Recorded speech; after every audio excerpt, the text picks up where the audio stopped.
деген не? Элементтер бөлшектер әлемінің құпиясы. Элементтер бөлшектер, яғни өзімізге белгілі әлем осы ең кішкентай бөлшектерден құралады. Яғни оларды осы кварктар мен лептер деп айтсақ болады. Олар осы бүкіл материяның негізгі құрылыс блоктары.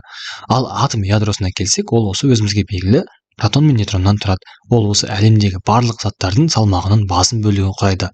Протондар мен нейтрондар бұл бөлшектер осы өз кезегінде кварктардан құралған адрондар деп аталады. Яғни бұлар біздің материя туралы түсінігімізді тереңдетеді.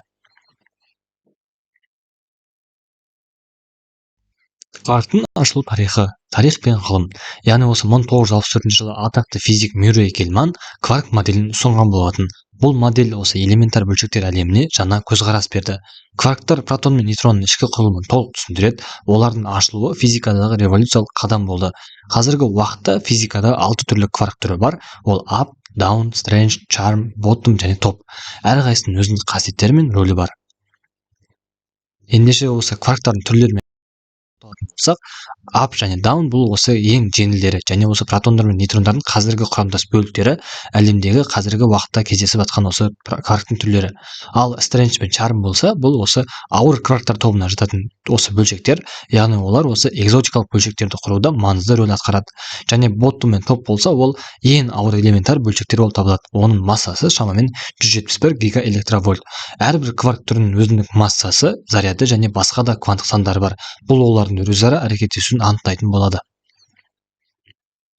Және де осы кварктардың ерекше қасиеттеріне тоқталатын болсақ, олардың ең алдымен осы бөлшек электр заряды.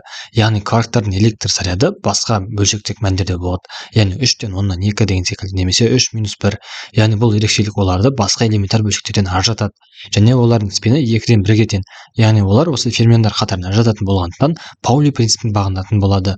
Және түс қасиеті, яғни олар қашықтықта түс деген ерекше қасиеті бар. Олар осы кванттық хромодинамика теориясымен түсіндіріледі. Бұл олардың өзара әрекеттесуінің күшті ядролық күшін анықтайтын болады.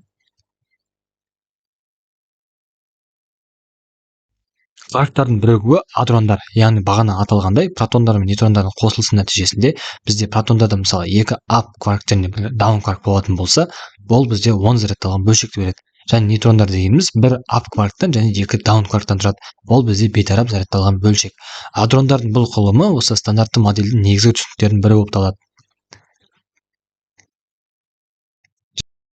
Олай келсек, кварк әлемнің ең кішкентай құпиясы. Және де осылайша бізде атомның негізі осы кварктарсыз атом мен материяның бар болуы мүмкін емес. Олар біздің әлемнің іргетасы ретінде саналады. Ғылыми жаңалықтарға тоқталатын болсақ, қазіргі уақытта жаңа белестер кварктарды тереңірек зерттеу арқылы ашылып жатыр. Және де осы әлемнің түпкі табиғатын, осы қалай жұмыс істейтінін толық түсінуге осы кварктар зерттеулер бағытталған.